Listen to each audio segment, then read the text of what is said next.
ایک نہیں 100 گولی سینے میں کھاؤں گا، لیکن آپ کی اس حکومت کو، اس بیانیے کو جو مدرسے کو دہشت گردی کا مرکز قرار دیا جاتا ہے، داڑھی اور پگڑی کو دہشت گردی کی علامت قرار دیا جاتا ہے، مولوی اور طالب علم کو دہشت گرد کہا جاتا ہے، 100 گولی کھانے کے لیے تیار ہوں سینے میں، لیکن آپ کی بیانیے کو تسلیم نہیں کروں گا۔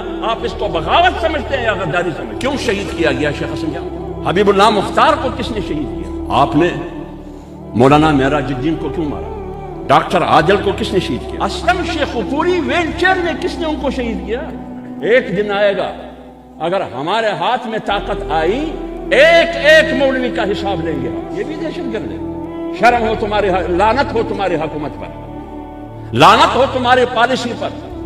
اور آپ کہیں گے کہ میں اس پالیسی اور اس طرز حکومت کو زندہ باد کہوں؟ مروں گا، زندہ باد نہیں کہوں۔ آپ مجھے دہشت گرد کہتے ہیں، بے شک مجھے دہشت گرد۔ آپ مجھے انتہا پسند کہیں گے اس بنیاد پر کہ میں اسلام کی بات، میں ختم نبوت کی بات کر رہا ہوں، میں ناموس رسالت کی بات کر رہا ہوں، میں آئین کی بات کر رہا ہوں، میں قرآن اور سنت کی بات کر رہا ہوں، میں دہشت گرد ہوں۔ اگر اس بنیاد پر میں دہشت گرد ہوں پھر مجھے یہ دہشت گردی قبول ہے۔ اگر آپ ایک حافظ حمداللہ کو پھانسی پہ لٹکائیں گے، 1,00,000 حافظ حمداللہ پیدا ہوں گے۔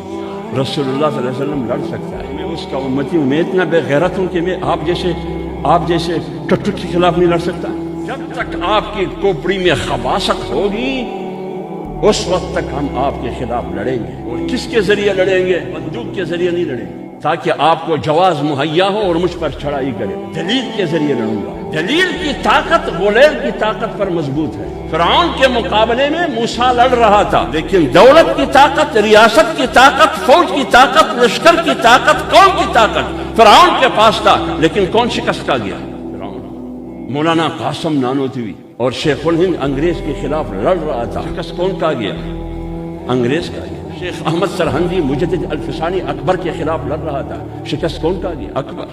امام ابو حنیفہ کے پیروکار ہیں، انہوں نے 4 سال جیل میں گزارے، 4 سال جیل میں گزارے، جنازہ جیل سے نکلا۔ ہم اس کی اولاد ہیں، آپ ہمیں جیل سے ڈراتے ہیں، پتہ نہیں کس دنیا میں آپ رہتے ہیں۔ لہٰذا دین کی حفاظت، دین کی اشاعت اور دین کی اقامت کے لیے دینی مدارس بھی اپنی خدمات سر انجام دیں گے، علماء کرام بھی اپنی خدمات سر انجام دیں گے، اور جمعیت علماء اسلام سیاسی میدان میں اپنی خدمات سر انجام دیں گے۔